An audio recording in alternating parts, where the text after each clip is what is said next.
The Agenda with Steve Paikin is made possible through generous philanthropic contributions from viewers like you. Thank you for supporting TVO's journalism. It's one thing to have trust issues where politicians are concerned. It's another thing to allege corruption. Tonight, as part of our joint TVO Toronto Star initiative, we're assessing which applies most to Canadian democracy these days.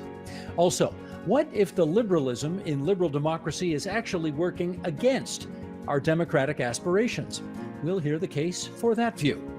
It's Thursday, June the 10th, and that's all ahead on our Democracy Agenda.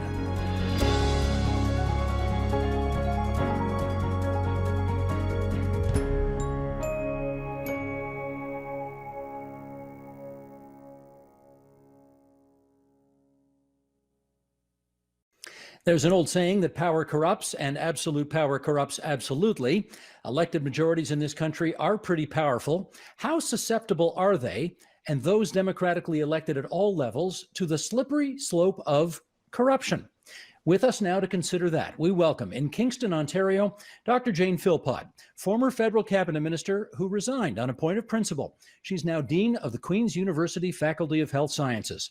In the St. Lawrence Market area of the provincial capital, James Cohen, Executive Director of Transparency International Canada, and from the downtown core, Robert Benzie, Queen's Park Bureau Chief for the Toronto Star. And it's great to have you three back on our airwaves again. I just want to start by putting this up here. Here's a chart. James, these are your numbers. Transparency International ranks Canada 11th out of more than 180 plus countries in the world. And here's who's on the list ahead of Canada: New Zealand, Denmark, Finland, Switzerland, Singapore, Sweden, Norway, Netherlands, Luxembourg, and Germany. Okay, James, to you first. 11th out of more than 180 sounds pretty good, is it? All things considered, it is still good for Canada to be at that point. But when we look at the fact that Canada used to be in a top 10 position, pretty much since the beginning of the Corruption Perception Index, when it started in the mid-90s, we've taken a spill in the last couple of years. We first dropped out of the top 10 in 2019, and we stumbled full 4 points within the CPI, dropping to 12th place. And it wasn't just a matter of in 2019, that's when all corruption hit. We'd actually been sliding for a couple of years. So one off, if you just look at 2020, yeah, not bad. We could be a bit better. Of course, Canada wants to keep its reputation. But if you look over the last couple of years, there's flags that we've got a problem. Well, let me follow up with Jane Philpott on that, because Dr. Philpott, you sat at the cabinet table for a while, and I wonder how much genuine corruption you ran into during your time in public life. Well, it's a great question. The corruption doesn't happen around the cabinet table. The risks happen in silent, spoken corners. I think obviously, as James has already indicated, Canada has a long, strong history of doing quite well and trying to reduce the risk of corruption in government. But corruption, by its very definition, is done somewhat behind the scenes, and the risks of the possibility that government will be influenced for inappropriate decision making is something that is not out in the open. And I think that, we saw some reasons why Canada's rankings slipped in 2019 was certainly associated with a recognition that there had been attempted political interference on the part of a large Canadian company. And those things are something that we have to keep our eye on, because it's very important for us to protect the security of our democracy. You're referring, of course, to the SNC-Lavalin situation, which bedeviled the federal government for quite a long while. But I want to make sure I understand the distinction here. You referenced a moment ago political interference. Is that the same thing as corruption? Because I bet there are people watching us right now who, when they think corruption, they're thinking, fingers in the cookie jar. They're thinking people stealing and putting money from the treasury in their back pockets. How are you defining corruption? Well, I suspect that somebody like James, who makes this his full-time job, is probably better at giving you a definition. But corruption, in my mind, is when government makes decisions on the basis of motivations other than the best public interest. And so, if in the case of making a legal decision or a criminal court decision on the basis of benefiting somebody either by increasing their power or increasing their profits, those are not the reasons that governments are supposed to be making decisions. They always need to have the best interests of the Canadian public at heart and following the rule of law. And so, that would be a simple layman's definition, I would say, is that corruption is when decisions are made for the wrong reasons. Robert, over to you for a sort of a look down the corridors of Queen's Park. How much is the issue of genuine corruption a subject of concern at the provincial legislature? Well, I mean, it's always a concern, Steve, but the problem that I have is that when politicians use the word corruption to dub things that may not actually be corrupt. I mean, we saw this a lot with the so-called gas plants scandal in Ontario, when it was never clear to me that there was any corruption there. It was, you might have argued that there was political meddling, but it wasn't the kind of corruption where, envelopes of cash were passed along and somebody benefited because of the decision that was made in government. So I think it's very important, because the work that James's group is doing is very important. And it's important for Canadians to recognize that we are not above unseemly things like the SNC-Lavalin affair, which, and as Dr. Philpott cited, was a case that really, it wasn't necessarily a corruption at the cabinet table, but there were decisions that were being made that were of great concern. And this is where I believe that one of the great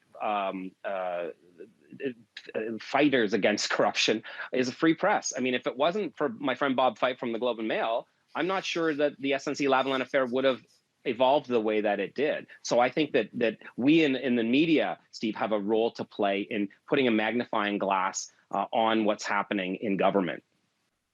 No, for sure. There's a reason why the media are mentioned in the Constitution of Canada and in the United States, obviously, in their Bill of Rights. But James, I do want to really hammer down on this issue of corruption versus acting not in the public interest.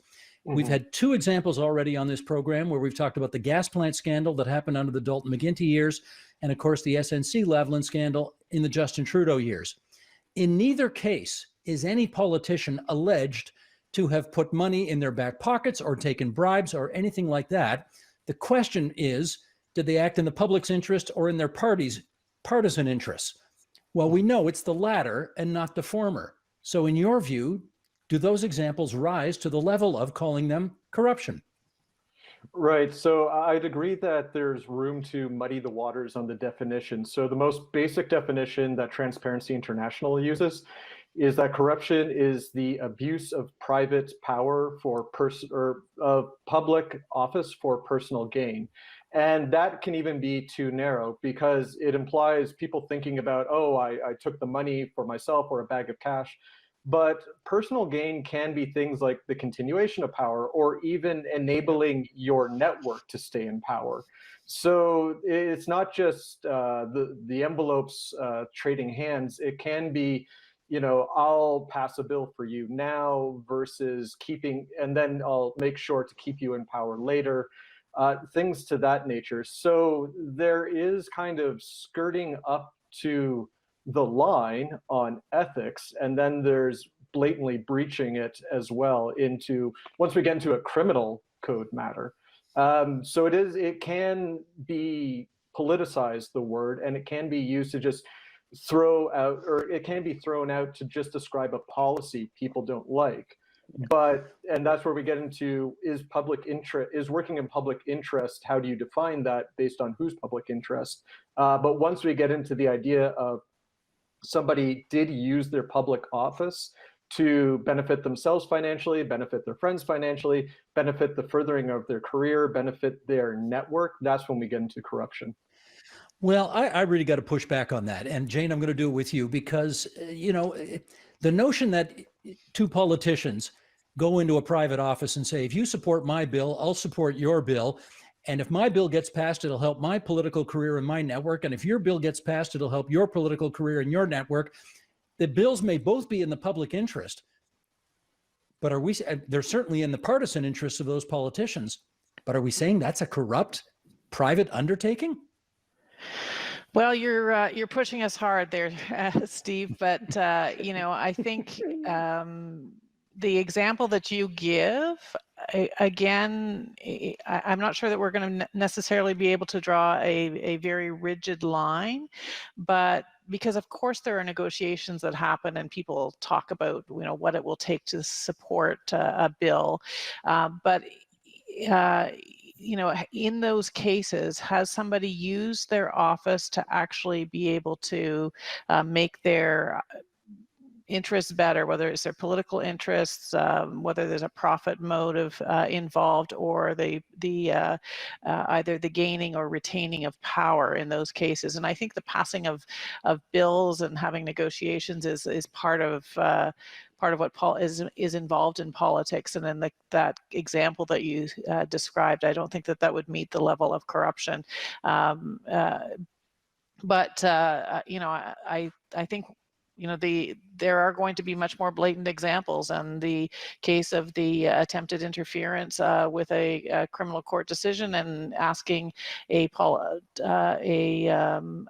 Attorney General to interfere was crossing the line. Certainly that's the way that it was perceived in my mind, that it crossed the ethical line of people using their political power to be able to interfere with the judiciary and with the judicial branch of government. And so I think every day politicians have to decide whether or not something crosses the line, and in that case it clearly did. Well, one thing we do know for sure is that we know where the public is on this. And Rob, I'll get you to comment on these numbers after we put them up. Tony Burke, if you could, and for those listening on podcast, I'll read these out in some detail. This is Public Square, Morrow Blue, back in the end of March of this year, doing some polling on a bunch of questions. And 77% agreed with the notion that political parties serve their own interests. 71% of those surveyed are suspicious of political power, and 69% agree that politics has always been nasty and corrupt. Now, Robert, you spent a lot of time at Queen's Park. You know a lot of politicians. You've met hundreds, if not thousands, over the years. Do those numbers reflect the people you know and talk to and interview and investigate, et cetera? No, I think that's a perverted view of it's a perception. And I think you could probably ask people at any given time if they thought politicians were in it for themselves, regardless of which party was in power, regardless of the time frame, and those numbers would be quite high. I mean, there's not a lot of faith in lots of public institutions, including journalism, frankly, unfortunately. So I'm not sure I read too much into that, because I was actually speaking to Steve with a pollster about this yesterday, because we were talking about how people do believe that governments are bad and venal, and all political parties are doing awful things. And yet, with things like vaccination rates, we see that people are following the lead of the governments in Canada and saying, they're unquestioning almost, and saying, yes, we're going to go get vaccinated, which is a good thing. We're in a public health crisis, and people are listening to their governments and following the advice of their governments and doing what their governments want them to do. Yet at the same time, they're saying, to each other or to pollsters, we think political parties are all in it for themselves, and they're all greed heads and so on. I have known, as you say, Steve, as you've even known more politicians than I have, and I could count on one hand of the hundreds I've known that I would say were not in politics for the right reasons, that were really only in it for their own personal gain. It's very, very few. I mean, it's not a well-paying job, particularly in Canada. And it's a thankless job in many ways, being an MPP or being an MP, even a cabinet minister, even a leader or a premier or a prime minister. It's not the kind of fun free-for-all that some people might imagine it to be. And I think it's a real shame that people sort of cast that aspersion on all politicians and say, look, they're all corrupt, they're all in it for themselves. Most of them really aren't. The vast majority, and Dr. Philpott, I'm sure, could attest to it, that most of them are decent people who are in it for the right reasons and want to be there for public service. Well, before I give Dr. Philpott a chance to comment on that, James, I am interested in your view of those numbers, because for a country that's 11th in the world on the corruption scale, ahead of 170 plus other countries, Do you find those numbers kind of high? No, they're not surprising. We ran a similar survey just focusing on Western Canada, and we found roughly the same numbers as well. It comes a little bit back to the question of how do you define corruption? And we asked people, or Canadians in Western Canada, what their definition was. And it does run the gamut from the TI definition all the way to follow the Bible. Sometimes there is the idea that if there's a policy I don't like, it must have been done corruptly. Now, that said, it also doesn't take a lot to ruin people's trust, and it takes a lot to build it back in or build that trust back up. And so if there are scandals that are brought up, there are misappropriations that are done, and it's a requirement of civil society and journalism to bring that to public eye so that no one ever gets tempted by lack of oversight.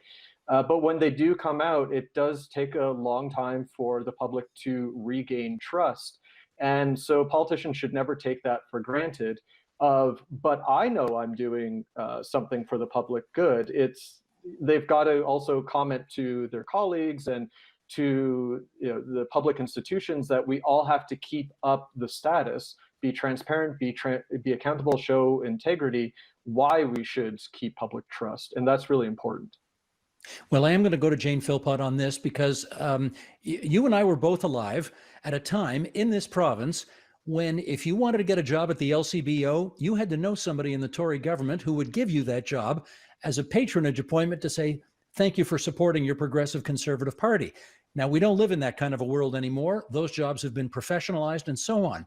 But in your travels around politics, how much of that approach or style still goes on? And do you consider that corruption in politics? Well, again, you're getting us into this question of the fine line of when corruption starts or stops versus what are the public's expectations as to how governments should run and on what basis should privileges be granted. So, speaking of great journalism that has been done, I think there's been some interesting work done, again, by some of the folks at the Globe who did work on judicial appointments recently and looking at, what kind of conversations take place behind the scenes. That's another sort of classic space where there's a potential to reward people's friends.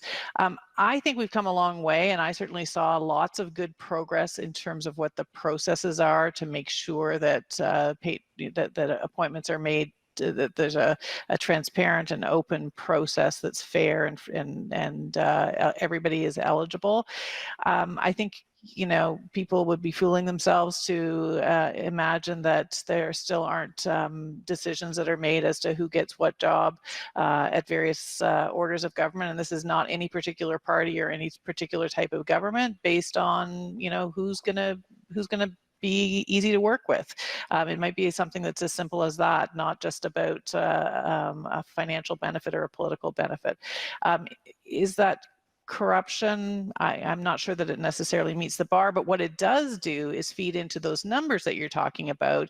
It feeds into the public's disappointment, the public's cynicism around how decisions are made, because the people that get the potentially powerful jobs often are people that have said friendly things about governments.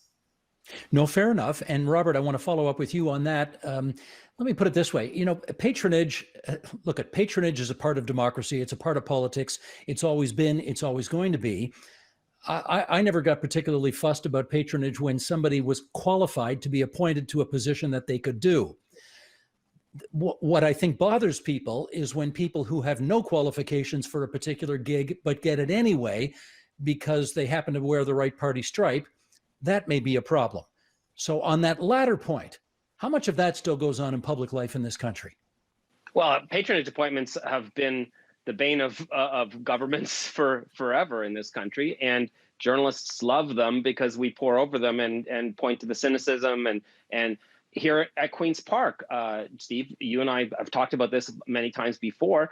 In 2019, Doug Ford's chief of staff had to resign suddenly after he made 2 patronage appointments to be a consul general in London, England, and a consul general, or an Ontario agent general, sorry, in London, England, and one in New York, because those were deemed to be friends of his. And one was actually a family member, a cousin of his wife, and the other was a friend of one of his kids from the lacrosse team in New York. And this, I mean, that was a scandal that the Premier Doug Ford just wasn't going to weather. I mean, the appointments were made on a Thursday, on the same day as a major cabinet shuffle. They were kind of shoved out the door at the end of the day, as these things happen.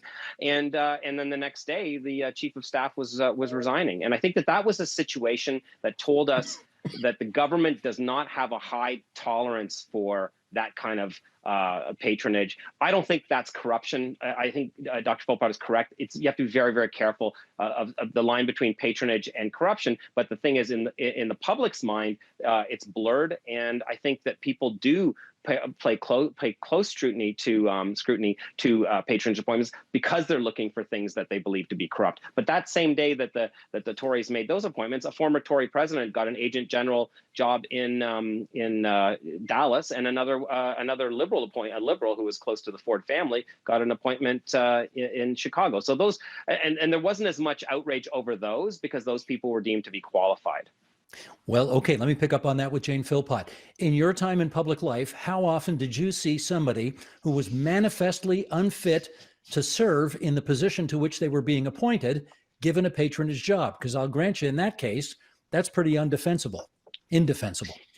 I believe that's pretty rare these days. I can't off the top of my head think of a specific example where I would say, someone was blatantly incompetent at what they were being asked to do. I think we are getting better in that regard in terms of making sure that people are qualified.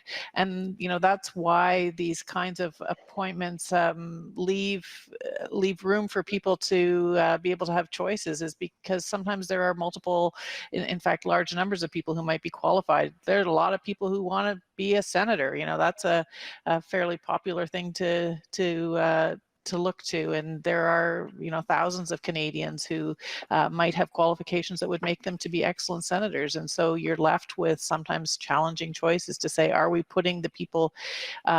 choosing people on the basis of their merit, or are we choosing them on the basis of all of the other potential metrics that one could use to be able to decide who's the best candidate? James, would you agree that the appointments process, regardless of level of government, is better today than it was, say, 25 years ago? I haven't done the actual tracking on the process, but just to agree that, I think the more scrutiny that comes into the process and the more justification for a position, even if somebody was close to a political party, as everyone has noted so far, we all want to know that for our taxpayer money, that person at least has the qualifications, even if it could be possible that they were part of the political party. And everyone always says, if only government was run like business. Well, in the business, you'd appoint a lot of your friends, but this is public funds. And even if it is a friend, declare a potential conflict of interest in the hiring process and show that the person is qualified. Let me read something here now from the Center for the Study of Corruption as we sort of take our lens and widen out and look at the broader world. Historical and anthropological research into corruption has shown how ideas on corruption, integrity, and indeed public morality as such develop in their own relevant environment of time and place. After all, various acts that were once perfectly acceptable, consider 18th century sale of public office or gift-giving practices, are these days generally condemned. Similarly, what is not corrupt in one context can easily be considered at least questionable in another. This implies that rather than stressing universal rules and regulations, anti-corruption measures should be particularistic in nature and acknowledge historical, cultural, and temporal variance. Simply put, in order to adopt effective policy, it is essential to acknowledge that different contexts can simply have different values and norms of good governance. Jane Philpott, I want to go back to you on this because you have traveled widely. You've lived and worked in Africa. You have seen different forms of governance up close, different standards. Is this writer correct when he says that in different contexts, we may think of one thing in one place as corrupt, but in another place, it's kind of the cost of doing business? Okay, so again, you're putting us on a slippery slope around this, the idea of the cost of doing business, because, you know, certainly when I made my decision of stepping down from cabinet on a matter of principle, there were lots of people who accused me of not understanding that that's the cost of doing business. And, you know, I would argue that they should study a little bit about the roots of that story, particularly as it relates to corruption in Libya, for example. So, you know, the cost of doing business, I don't buy as an argument. What I will say to you is, of course, there are cultural differences. I mean, the reason that this mattered so much to me, and that interference in the matters of law was so important to me, is because I did live for a decade of my life in the country of Niger in the 1990s, and haven't lived there consistently since the late 90s. And so things hopefully, well, I won't comment on politics of Niger, but I can tell you we lived in a country where decisions were made on the basis of handing over cash. So, you know, sometimes it was just simple things like getting your goods out of customs, or, you know, getting past a checkpoint, but that was accepted as a norm. But that absolutely doesn't mean that it was ever good, or if it was or desirable. So yes, there are cultural differences in what's accepted, but at the end of the day, you know, corruption is corruption. And, you know, thankfully, with the increasing democratization of countries, ideally a lowering of corruption and increasing of transparency happens in that case, but it doesn't necessarily change the definition. James, I'll follow up with you on that, because I guess one of the things this article is raising is the notion that we really probably can't expect every other country in the world to adhere to the so-called, you know, Western democratic standards of what constitutes corruption versus what constitutes the costs of doing business. I take Dr. Philpott's point on the latter point, but I mean, is it reasonable to expect every country to live up to the standards of Canadian democracy as it relates to corruption? So there's a couple of things coming from that article, and I read the full thing, and I get the author's point, but I agree with Dr. Philpott. It can easily get you into that idea of, oh, some cultures just are corrupt and that's the way they like it, which I completely and utterly reject. I have colleagues in Transparency International working all over the world who put their lives in far more danger than I put mine in here in Toronto so that they can rid their country of corruption. That said, there are different governance systems.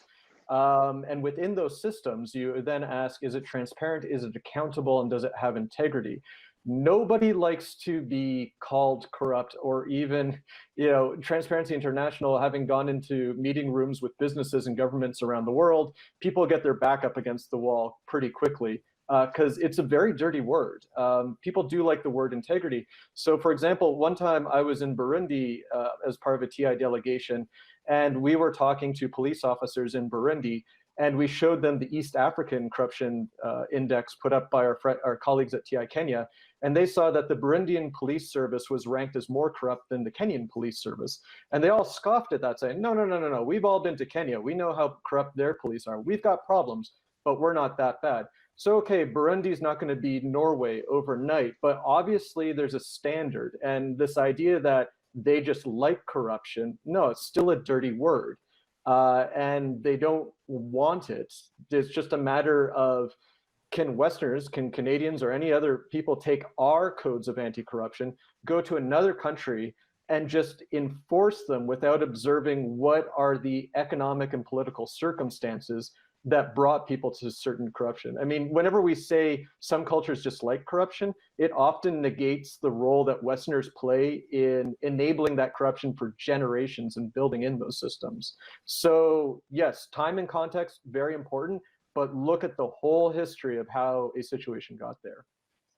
Robert, you're the member of the Fourth Estate among this group here, so I'm going to put this to you because this was a notoriously controversial moment in Canadian journalistic history. 10 years ago, Maclean's magazine put the province of Quebec on its cover and called it the most corrupt province in Canada. Quebec was obviously outraged about it, but I wonder if it's is it a good reminder about how carefully members of the media have to be when they toss around that word.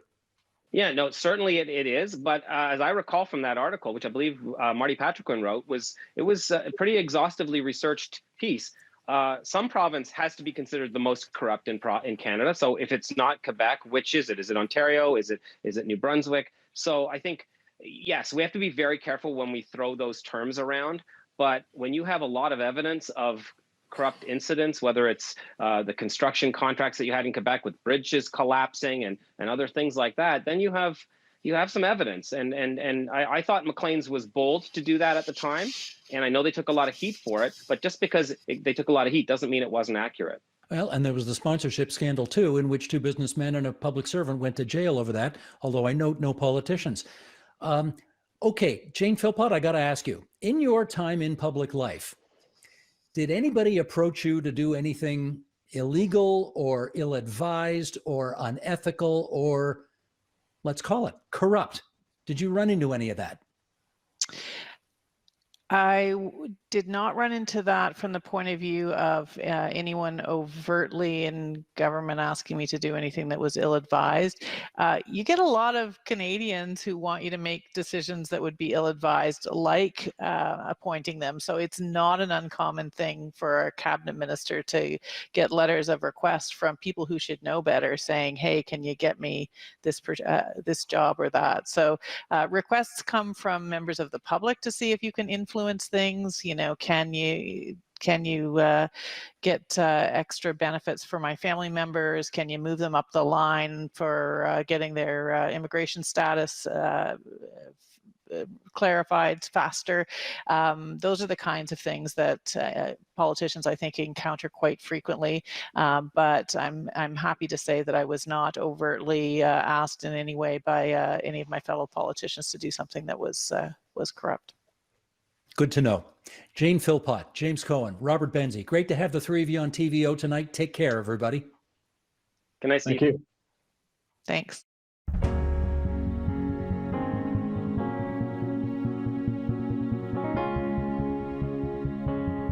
We mostly take for granted that the phrase liberal democracy contains 2 concepts that belong together. Our next guest has a more complicated view of that. He is Patrick Deneen, professor of political science at the University of Notre Dame and the author of Why Liberalism Failed. And he joins us now from South Bend, Indiana. Professor Deneen, it's good to meet you. How are you doing tonight? Pleasure to be with you. Happy that you're with us. Or I guess virtually with you. Virtually is the best we can do these days, and we'll take it, believe me. I'm going to ask you sort of a very broad question just to get us started, and I know you could probably give a 25-minute answer to this one question alone, but it's a scene setter. So let's just do how would you describe Donald Trump's impact on political culture? Let's start there. Well, I think Donald Trump it was a kind of symptom and an effect of already existing and quite divisive issues in the United States, and I think across the Western world today. So I think he certainly exacerbated those divisions. He intensified the sense of dividedness in this nation. But I don't see him as the cause of those divisions, and I don't see his departure from office as difficult and controversial as it was, as solving or resolving those issues in any really significant way. I think he really was more of a symptom than the disease. No, I take your point on that, but I well remember Ronald Reagan's so-called Conservatism, Inc., and what that stood for, and I wonder why, in your view, that view of conservatism has clearly lost to Donald Trump's.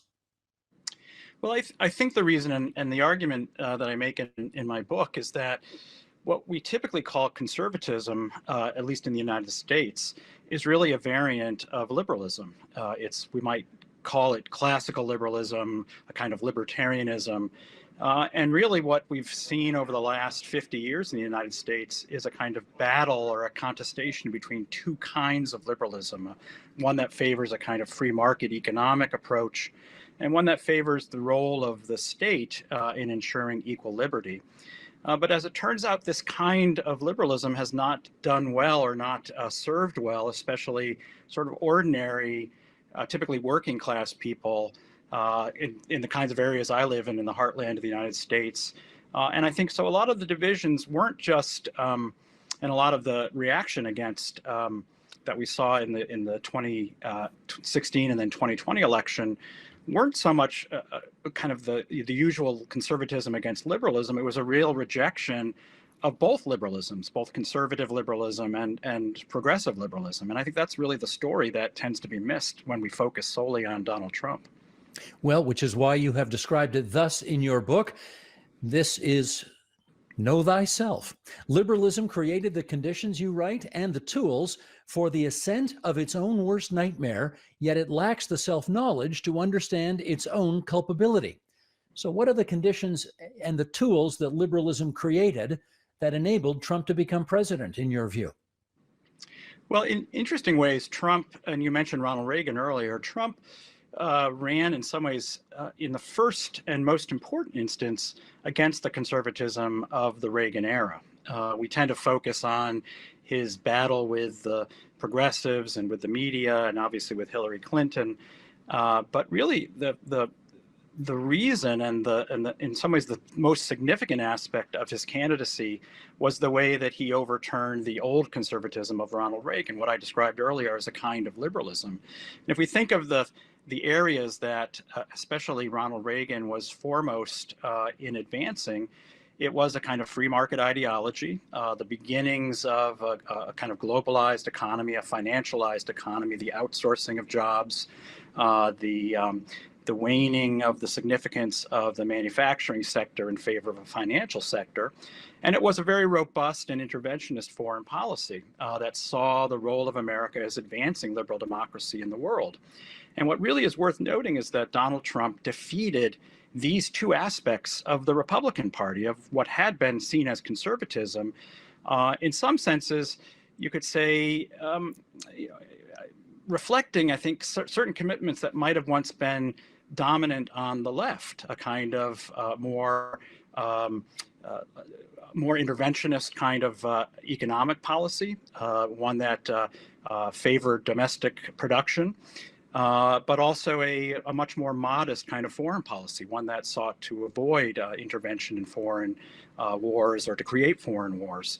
So I think Donald Trump, in some senses, was a kind of idiot savant in some ways, a kind of, he had an intuitive sense of where a significant number of voters were in the United States who were not content with either political party. So I think his candidacy in some ways wasn't just a rejection of what we see as progressive liberalism, but really in a more fundamental way, it was a rejection of what had been the conservative consensus of the last 50 years. Indeed. I'm going to ask you to comment on one word. And it's a strange one word, because Donald Trump's slogan, of course, was "Make America Great Again." And I wouldn't be surprised if 40 years later, people forget the slogan Ronald Reagan ran on, which was, "Let's make America great again." And I wonder, that word "let's" invites people to join a movement.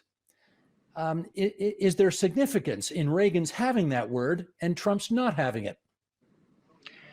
I actually have not considered that before. It's a good question. I suppose that there was a way in which people could have interpreted Ronald Reagan's motto, although honestly, what I remember more of Ronald Reagan's, probably his second campaign, his re-election campaign, was the motto "Morning in America," as the kind of motto. And I think that also evokes that sense that something is being renewed. I think it's an old, whatever the significance of the change of the motto, I think it is a kind of significant part of the American ethos or story of itself, that there's always a kind of, there's been a departure from something true about America, something that's at its heart has been lost and needs to be restored. I mean, this is, goes back to the Civil War. Abraham Lincoln didn't run on sort of let's overturn what America is. He ran on a kind of campaign of let's restore the principles of the American founding.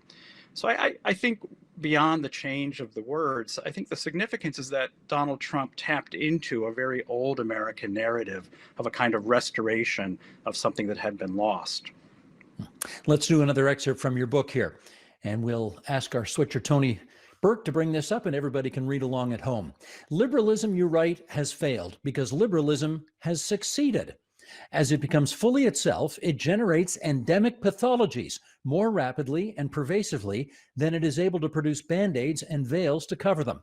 The result is the systemic rolling blackouts in electoral politics, governance, and economics, the loss of confidence, and even belief and legitimacy among citizenry that accumulated not as separable and discrete problems to be solved within the liberal frame, but as a deeply interconnected crisis of legitimacy and a portent of liberalism's end times. The problem is not in just one program or application, but in the operating system itself. All right, let's dive into that. What is fundamentally wrong with liberalism's operating system?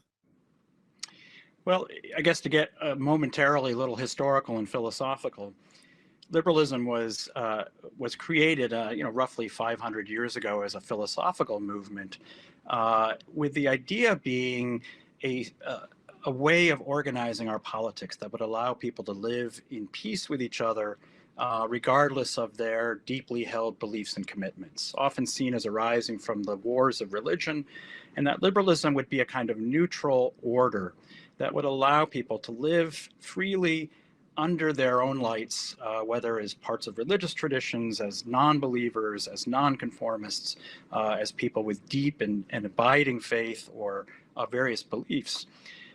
In that sense, it seemed to be a proposal of a system in which the government had and the state itself had no preference, didn't have a kind of say in the matter of what the end of the game should be. It was just acted as a referee to make sure that everyone played by the rules of the game. Don't enforce your beliefs on someone else. But as liberalism's own internal logic proceeds, its core principle is the liberation of people from any unchosen identities. That one should not only be free to pursue one's own beliefs and to live according to one's own lights, but the imposition of views, the imposition of a belief system, becomes to be seen as potentially shaping or forming every aspect of life. And so family life, religious life, the kinds of the places we happen to be born into, these all have to be sort of revised and revisited as potential forms of oppression. And so liberalism ultimately becomes a kind of authoritarian, or it tends in an authoritarian direction, in kind of arranging a society that, you could say, to use Rousseau's phrase, forces us to be free, that sees great threats coming from any limitations on our choice of identity. And I think one of the aspects that we're seeing today is the way in which the liberal order itself is increasingly aggressive and even kind of authoritarian when it comes to more traditional beliefs and traditional believers and practices. So it's no longer lays a claim to being, in some senses, neutral, or not having a dog in the fight of the kind of life we should be leading. We see increasingly a kind of state-mandated form of life that I think is creating deep divisions across the West and certainly in the United States. It's interesting to me that you use authoritarianism, that word, in this context, because, of course, there are many people, I think mostly from the progressive side of the political spectrum, who think that Donald Trump is the most authoritarian president of their lifetime.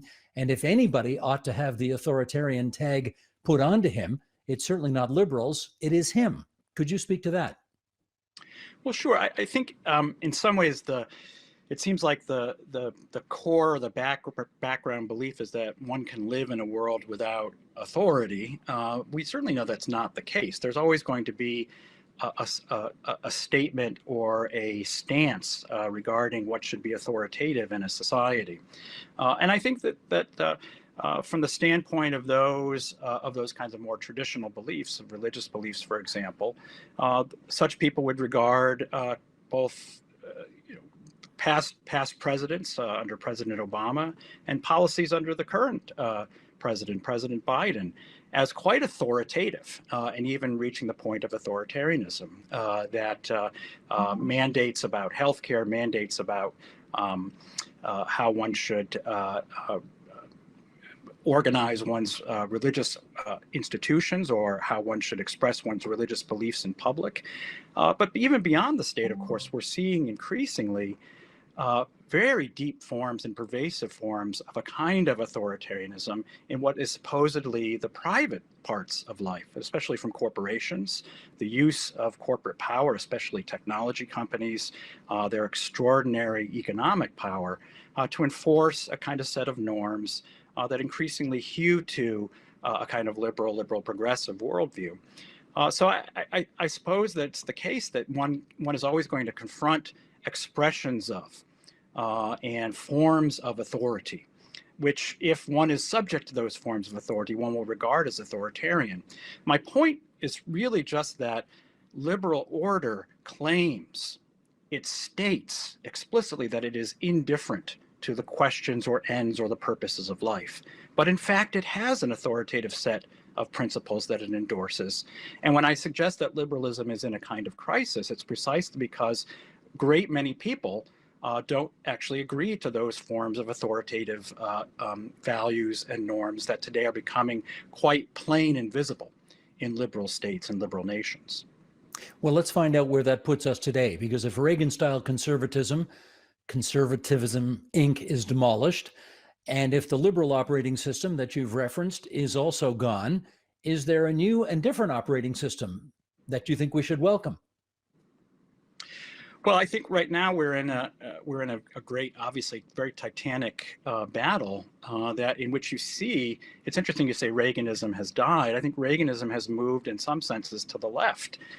You saw in the last election, the 2020 election, people who had formerly been self-described conservatives like Bill Kristol, who used to be a voice, sort of one of the public voices of conservatism, founded and ran the journal, The Weekly Standard, moved decisively on the side of the Democrats, precisely because the Democratic Party is increasingly the party of a kind of consolidated liberalism on both the kind of obviously the social issues, but increasingly also certain kinds of economic issues, an endorsement of globalization to a considerable extent, to the point that someone like Bill Kristol sees more sort of sympathetic, his views are more simpatico on the political left today. So I wouldn't say that Reaganism has died. I'd simply say that we're seeing as a kind of realignment.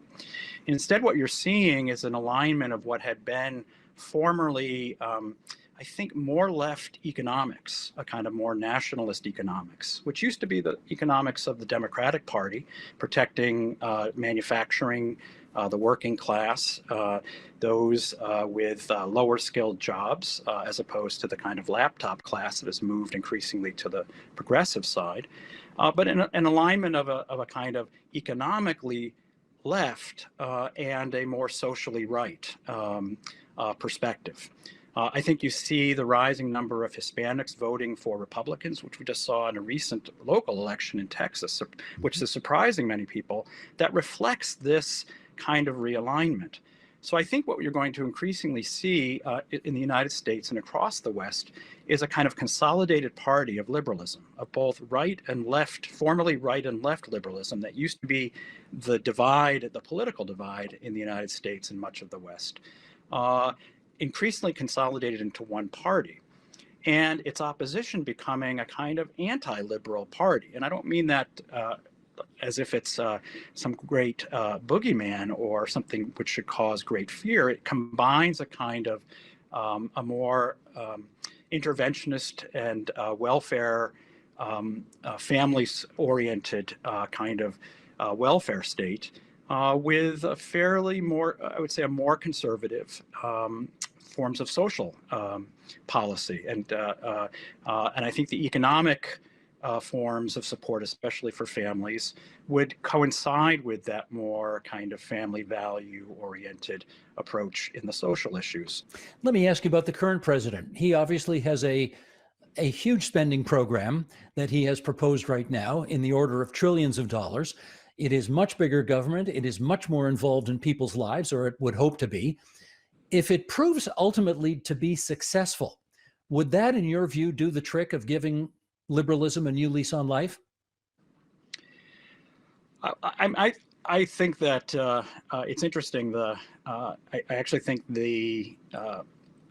what you're discussing as the constituency that supported Donald Trump were actually quite supportive of a infrastructure bill, of public spending along those lines, and it comports with what I was suggesting earlier as the growing, let's say, a growing sense of acceptability of government programs, of government expenditures by those on the political right. That, again, I think was certainly not part of the Reagan era understanding of conservatism. So I think that in some ways you could say it would be potentially something supported across the aisle, whether it's actually supported by today's Republican congressmen. I do think you'd see widespread support for it among, broadly speaking, the working class, those who might benefit a great deal from the kinds of jobs that would be produced. I think the question is going to be whether the particular blend of kind of stimulative economic policy oriented to such things as infrastructure, combined with the kind of woke progressive policies that you see being embraced by the Biden administration, whether this will be sufficiently appealing to a kind of broad swath of kind of middle America that I think Joe Biden in his heart clearly wants to appeal to. It's the tradition from which he comes. It's broadly the people with whom he identifies with having grown up. But the party has clearly changed. His party has clearly changed. And so I think he's in many ways outsourcing those kinds of concerns and policies. He speaks to them, but the kinds of policies that we're going to see advanced by Equal Opportunity Commission, Equal Opportunity Employment Commission, the various judicial activities of the Department of Justice and so forth, I think are going to prove to be off-putting to a great many voters in the midterm election and in the subsequent presidential election in several years. So whether a kind of stimulative economic policy will be sufficient to overcome what I think will be a great distaste for the more sort of woke progressive types of policies I think that's an interesting question, and I think that's the gamble that Joe Biden is taking with this administration. Well, let me follow up with what is admittedly a bit of a chippy question here, and that is, I mean, you are a serious guy. You teach at a world-class post-secondary institution. You're a committed Christian as well. The man who represents conservatism in your country today is an ill-tempered, vain, uncurious, ill-read. I could go on. I mean, he's a pretty disgraceful guy. 58% of Republicans today believe that Donald Trump is still the legitimate president of the United States of America. How do you feel about all that? Well, I was not a particular personally, I think your question is to me personally, I was not personally a particular fan of Donald Trump. I'm not to this day a fan of Donald Trump. And as I began by saying, I think it's important to understand and view Donald Trump again as a kind of symptom of a deep dis-ease in the American body politic. That a significant number of American citizens had grown so discontent with the political offerings on both the right and the left that they were willing to put into office a man, as you've described, of ill temper and bad judgment and psychotic personality, precisely to break what they saw as a corrupt system on both the left and the right. That the candidates who would come, ask for their votes, promise certain things, but then in a succession of elections, whether it was Republican or Democrat, proceeded to undo every aspect of life that they held dear, whether it was in the economic sphere or in the social sphere, whether it was shipping off their jobs or undermining the kinds of social values that they saw as essential to living full, decent and flourishing lives. So I see the election of Donald Trump and the ongoing support for him as a sign of the pathologies, not of the people per se who supported him, but of a political system that made him the best option and the most attractive option to people.